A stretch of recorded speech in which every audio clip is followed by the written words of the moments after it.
everyone, and happy Friday. Welcome to Weaverbirds Live TV with me, Karen Weaver, and Emma Weaver. Happy Thursday night. and backstage we have Holly Rose Holland waiting to come on and have a chat with us, which we are so excited about. We haven't seen Holly for a while, but she's been doing amazing things since we connected last. But we've got all bases covered in the globe. I'm in Perth, Australia. Emma's in Fermanagh in the UK, in Ireland, and Holly is in Canada. Now, come on, we've got it all covered. I think it's like 5 a.m., 10 p.m., and 3 p.m. We've got it all based. Yeah, all time zones. I tell you, we have it covered. See, there it's gone. You need water. So, Emma, the week that was, holy moly. Well, for me, you've been busy. It's been busy this week. And do you see me smiling? Lots is happening. It was lots that I haven't even shared. But the Duchess read 2 of my children's books this week. It was a bit of a surprise, but so fun and so funny. And she loves hanging out with Minky Monkey now. She seems to be in all of her videos with story time with Fergie and friends. So I'm like, yay, Minky Monkey is now famous. It's so cute. I actually have him sitting here now. He's a mascot. We love him. Peace, are you watching? If you're watching, I know I sent Peace over one for the Osmom office. Oh, lovely. So yeah, he's making his way around, and he has his own Instagram account, by the way. So you're going to see him with it. Holly, we'll have to send you over one to get a picture with him as well. So, yeah, he's cute. All famous people. But Emma, what's happened with you? I took a nice slow week this week, so I headed to Belfast for some retail therapy with my son. I don't know who shopped the most, me or him. I couldn't believe it. But we had a lovely time. We stayed in around the Titanic quarter, and walked all out where the Titanic was built and done all, took in the whole history. And there was a huge cruise ship. You would hurt your neck betting to look to see the size of it, that it docked in Belfast as well. I can't remember where it came from, but it was brilliant to see it. And we just took in, do you know the way when you kind of live somewhere, although we don't live that close to Belfast, you don't really realise some of the stuff that has went on. So, and Reece seemed a bit interested in it, so we just kind of read up on it and, took in some of the sites and really understanding the enormous of the Titanic as well, and obviously the other ships as well. So it was lovely. So I rested and I shopped and I ate and I talked, and that's a rest for me. Everyone, I must tell you, the one thing that Emma does well is retail therapy. Okay,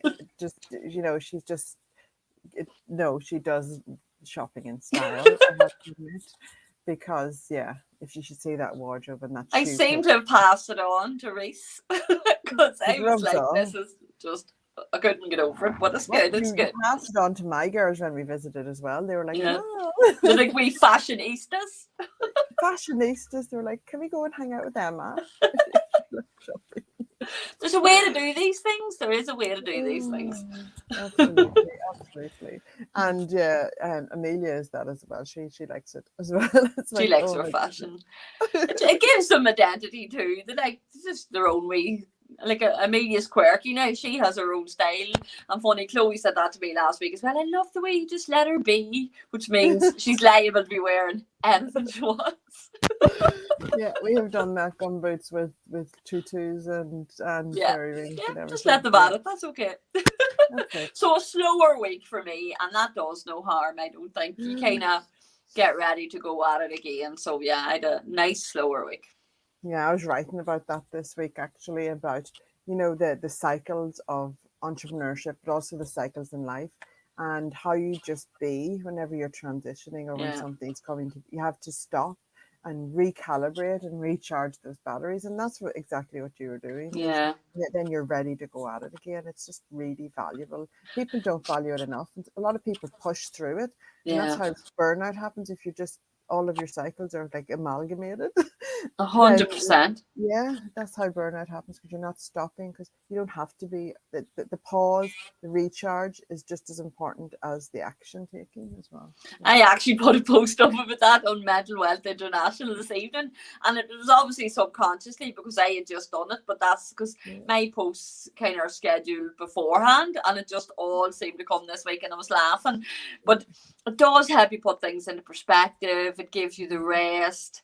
You usually get a wee bit more creative around that time, so you need a rest to refresh, recharge, re-energize. All those words. It's just worth it. Yeah, that's when the aha moments and the clarity Yeah, comes, isn't it? yeah. I love those. Whenever I get an aha moment, whether I'm writing a book or just waiting for something to land with the next, I do a happy dance. Happy dance time. I do get Yeah. a message. Happy dance. Oh, it's like, but it has been one of those weeks for me. There hasn't been a lot of sleep this week, not a I lot of sleep noticed that. whatsoever. Yes. But so much excitement, and it's like I'm working on a world clock. Um, do you see me just smiling? I know there's so much going on. I'm I like, can't wait. yes, it's so fun these times, but I'll catch up. Next week I'll make it all balance out. I'll It's be only in bed at sleep. 8 Who o'clock. needs sleep? Well, we do need sleep, and I need sleep. I do, but I'd sleep when things quieten down a bit, so it's fun. But yeah, exciting. But today I'm away with our good friend Sarah Blake to the Yay! city for a girly day, because, and I didn't tell you this, Eva, it's Christmas in July here, and there's a big long table Oh, lunch. Yeah, we do Christmas in July in Australia. Don't tell the kids. I haven't told the kids, because they would be expecting Santa to come, so they yes. don't know anything about Christmas. Well, no, they've heard about it, but they don't think of it in that way. Well, make sure and give Sarah a big hug and tell her it's from me. I will. We're actually going up on the train, so we can just talk the whole way. Oh, Hello, excellent. Sheena McGorman. Sheena is here. Hello, it's so good to see you. Oh, goodness, goodness. So, yeah, we're going for a big long table lunch with all of the Perth business ladies community. So, it's going to be fun and lots of That was chatter. lovely. Yeah, I can't wait to hear about this now. yeah, I'll keep you posted. Oh my goodness. Okay, I'm going to. Anybody has any questions, please pop them in the comments, because we can see them live here, which is wonderful with StreamYard. But we've got a special guest, Holly Rose Holland, who's coming on. And Holly is one of the most amazing, amazing humans. And let me just see if I've got it here, popped up in front of me. Because Holly is not only an author of an amazing book, she's a speaker and a grief coach. So she does amazing work in the world, but does it so positively and gracefully. And she just absolutely fascinates me. And my heart is always warmed by her and how she approaches everything. And it's such an inspiration. So please welcome Holly Rose Holland. I'm going to just put us side by side. Yay! Hello, Holly. Hello. Hi, Holly. Hi. Welcome. How are you doing? Welcome to Weaverbirds Live TV. So we all had the absolute pleasure of hanging out together in a castle in 2019, and you joined us for the E&E launch, and then ended up staying on and hanging out with us for the Serenity Press launch, which was amazing. So you found another family, didn't you? I did, for sure. We all adore you. And then you went on to write your own book. Can you tell us about that? Yes, I was so grateful to you, Karen, for getting me started on that. I had always wanted to write, and I just hadn't found the right time. Mhm. And as soon as you had mentioned that retreat at the castle, I knew that that was it. I actually barely even thought about, like, it, my cousin asked me and I said, yes, I'm doing it, you know? And I wanted to write. I had noticed that a lot of people that I interacted with really got stuck around grief. And I thought, I remember people saying to me as well, you're really young, and how are you planning on spending the rest of your life? Well, it was kind of heavy. Like I mean, my husband, we had just got the news, and to be honest, I didn't find that you thought a lot, myself anyways. I didn't think a lot forward.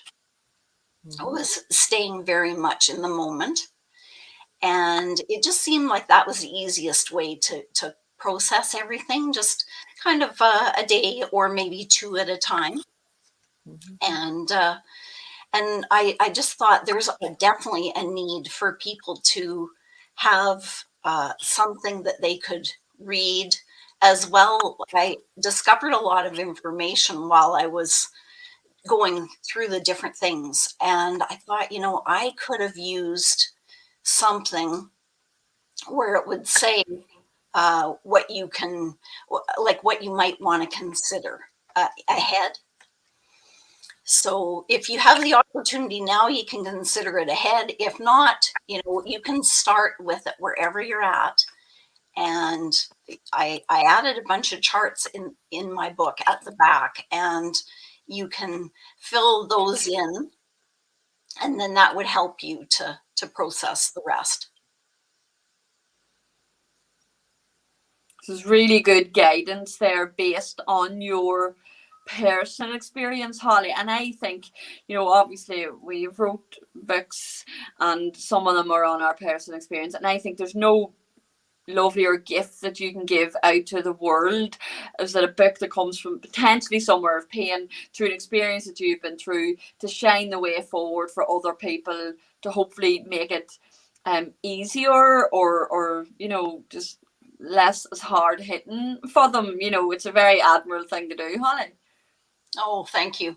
I do really think that it does help to speed people through the process. And I think just normalize. I really have a sense that we celebrate so much the miracle of birth, but there truly is a miracle in death as well. And it's just, a lot of times we just don't talk about that angle. So I think that's important to acknowledge. Yeah, absolutely. Holly, writing your story and going back to relive parts of things, did you find it therapeutic, as in you can process kind of the residue of emotions that are waiting there to be released, or did you find it really tough? Because many people think, wow, how brave of you to go and relive things and write it to help people to help keep, because the title of your book is called Keep Moving. I'm just going to share the screen, but could you share what your journey was like with that? Did it bring you back into grief, or did you find hope in that?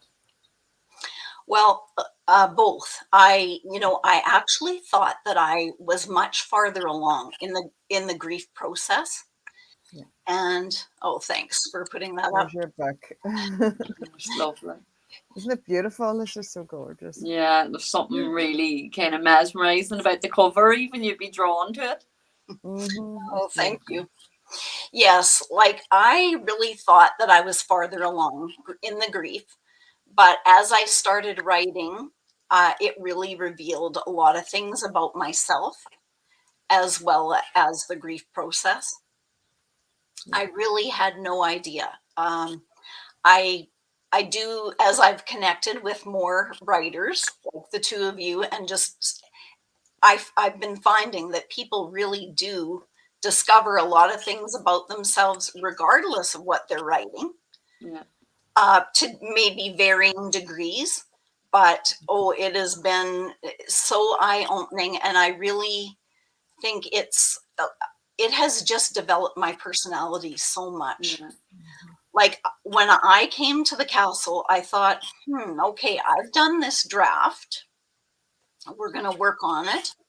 And I really was probably unsure. Am I actually a writer? Am I going to become an author? Am I actually going to? I knew that you would make sure it happened, Karen. There's no way that wasn't happening. But it is a journey, isn't it, Holly? That's the thing. It is a journey, and you don't need to know everything as whenever you embark on the journey, because it reveals itself along the way. And it's better that you don't know everything, because some people mightn't just continue on the journey; they might get overwhelmed by it. But whenever you take it step by step, you know, even the journey of healing, but the journey of writing your book, the journey of getting it out there. Now you have a whole business around this, you know, like, could you have ever fathomed that? But your growth journey has been phenomenal. You know, I've watched you grow into the butterfly you are right today, even down to your logo. You know, it's beautiful. And you've embraced it wholeheartedly. Oh, thank you. Yeah, it Mm. really, I mean, I actually knew when I left the castle that I was an author. Like I just once I connected with the next group, the Serenity Press group, then I knew for sure that I was. But I mean, they're just like such a wonderful community. The way they surround you, and you know, I mean, when everyone talked about their experience at the dinner that first night, I was like, oh my goodness, like I was kind of like, I'm home. yeah, it was just so good. It's just Yeah. been amazing. Like I can't imagine ever doing anything else now. That's the thing. Yeah. That's And I, amazing to hear yeah, you say that. yeah. I Yeah. remember that moment for Holly. She was like, it's as if I found a new family. You know, she just felt so at home in the authorship circle, and we had so much fun together. It was just a beautiful thing to watch happen. And then whenever authorship captures you, you just know that you're going to be doing it, you know, for the rest of your life, because when your words reach somebody who needs to read them, it's like giving them the biggest hug in the world, Yeah. isn't it? And nurturing them through I, something. I've just realised I think all three of us are in an anthology that's coming out. It's not launched yet, so obviously I'm not going to say it, but I just realised that the three of us are all in it. Yeah. Yes. I'm That is cool. yeah, Yeah. I'm so Isn't excited. Yeah, so that's the thing, isn't it funny that everything just comes together, Yeah. and people just come together, you know, like we're at other ends of the globe, the three of us, and yet always find ourselves gravitating back to each other, which is Yeah. just the most beautiful thing, isn't it? It Mhm. really is. Yeah, it feels like we're so connected. Like it, I Mhm. never think that we're far apart. Like it's more, it's Oh, always about like we're right there. yeah, absolutely. That's the thing. That is it. It is that once we're in each other's circles. So now, have things changed for you back at home, and have you got this little bit of a celebrity going on, Holly? Oh, I don't know. I wouldn't say that. You know, I mean, I even the I'm like signing the books is even kind of, you know, I remember thinking, okay, well, that even feels, you know, I mean, I love it actually. I haven't done any in-person events. Yeah. We No. really, it's very new to Yeah. being open. So what I did for my launch, I actually had there was a lot of curbside pickup that was allowed. So I said, well, of course I'm going to stay within the health guidelines and everything. So I had curbside pickup for Yes. my pre-orders that were local. And I mean, that's right. You know, I Yeah. just couldn't not have them, you know, be able to pass over the ones that I could. So yeah, Yeah. that was fun. And yeah, I'm looking forward to doing more in-person events, of course, but you know, just kind of like baby steps. July 1st was actually when they started allowing more outdoor gatherings. Yeah. Yes. You know, it's still in some steps, but I just, for the most part, things are open. But I guess I prefer like the outdoor at this time as we're moving in carefully into things. Yeah. And you did have an online launch as well, didn't you? Yes, I did. We have a comment here, Trevor. Hey, Trevor. Huge love to you and your family this week. We know you're going through some things. So, hi, girls. I think that talking about sadness that happens makes you stronger in life. Yeah. There we go. Say And it, say it. Trevor's the same. He's wrote a book around some issues as well, and found it very healing, and it's going to help a lot of people in the world. And he is.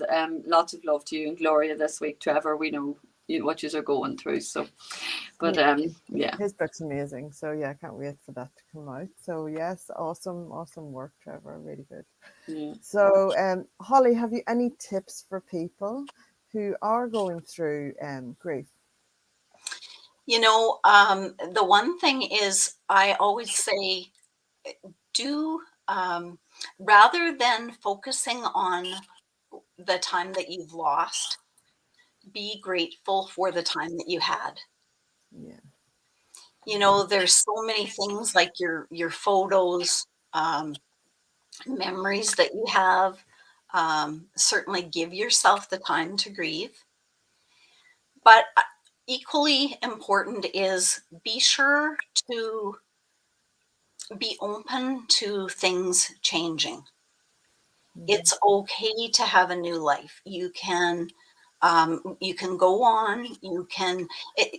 We still remember. We honor the ones that we have lost, but and celebrate them, of course. But we are. They would only want us to move on with our life and be happy. And so, like, I mean, we can definitely do that without feeling guilty. Yeah. Mm. There is that element, isn't it? The guilt is one, it's definitely something that will crop up. And then grief can be all consuming, to Mhm. the point where you can't see past it so much, but that it gets easier as you move through it. Yeah, thank you so much, Holly, for coming and chatting to us. Is there anything you want to share with anyone before you go? Well, I'm going to say that I have found that both writing, like whether it's a journal, and meditating have both been really helpful for me. Yeah. And I think if, like both of those, if you're not sure what to do, that's what I would do. Hmm. Get a journal or start just a very simple meditation, Yeah. because those really will, you'll just develop over time with those. And it really can be, for a lot of people, that writing it down rather than needing to do the face to face. I always say about writing is it's getting it out of your head and onto paper, which is something tangible that you can then work with or Mhm. move through. It's just I always talk about writing to heal. Yeah. When it's time, because when something happens, you're in survival mode, and so when the time calls to write things down, just to do that, to allow. Yeah. Holly, where can people find you? They can find me at my website, hollyroseholland.com. Yeah, awesome. As well, I'm on like Facebook, Instagram, and LinkedIn. Beautiful. Holly Yeah. Rose Holland, thank you so much for joining us. It's been an absolute pleasure and so lovely to reconnect. So thank you so much. Oh, thank you so much for having me. I Thanks, enjoyed it. Holly. Thank you. Bye. A tough subject, but Holly does it so beautifully and gracefully, and it's so important to have these conversations. And yes, if anybody has felt a heaviness of thinking about a passing of a loved one, there's lots of helplines out there for people to to talk with, but also you can reach out to Holly as well. Mm. She's amazing. And I don't know if we mentioned that it was that Holly's husband died about 10, I know it was 10 years ago in 2019, so it might be 12 or 13 years ago now, of cancer. And she has two beautiful boys who are now men now, strapping men. So it's amazing. So she's just so beautifully graceful, and I've loved listening to how she approaches the subject with such beauty. I think she's a breath of fresh air listening to her about it, because she talks about things that are hard to talk about, and also brings a different light to it and hope, Mhm. and just like even the fact, it's okay to move forward. That needs to happen. You're still here. And the fact that she's wrote the book now as well. And her Instagram page is lovely. Yeah. So Holly and I would connect through the female coaching, so once a month. So I get the pleasure of her company, but her Facebook page is lovely. I enjoy it. There's lovely things on it, and Mhm. stuff about getting into nature and just different things that she does that hopefully clears the path for other people as well. Just, I suppose, whatever works for some people, but it's a lovely page to follow. That's it, isn't it? And it's like she's holding this light for others to Yeah, follow, and it's okay to just stop and grieve and be sad. yeah, It's you do it on your time. Everybody's different. that's right. Oh, sis. Okay, so I guys, know. till next week, goodbye, and we hope that you have an awesome weekend and an awesome week ahead. Keep looking forward, keep setting the bar higher, because we just have one life and we're here to live it. We're here to make every moment count and to enjoy it too. Prioritize joy. That's what I do. Yes, that's what we're here for. Like, I mean, we have Yeah. to, and everybody experiences ups and downs and bumps on the road, but we can get through them together by talking about it, writing it down, and then just having conversations like we do. Absolutely. Whenever you prioritize joy, you live life at a higher vibration. So when things pull you down, you don't fall down below That's that right. line. You stay above it. So that's what it's Yay. all about. Guys, thank you so much for joining us, everyone watching. And thank you so much to Holly for also joining us today. We are so very grateful. Aubergine Fitzpatrick, hello. Oh, So hi, lovely to Brigitte. see you there. All right, guys, thank you so much. And we'll see you next week. Bye, guys. Bye.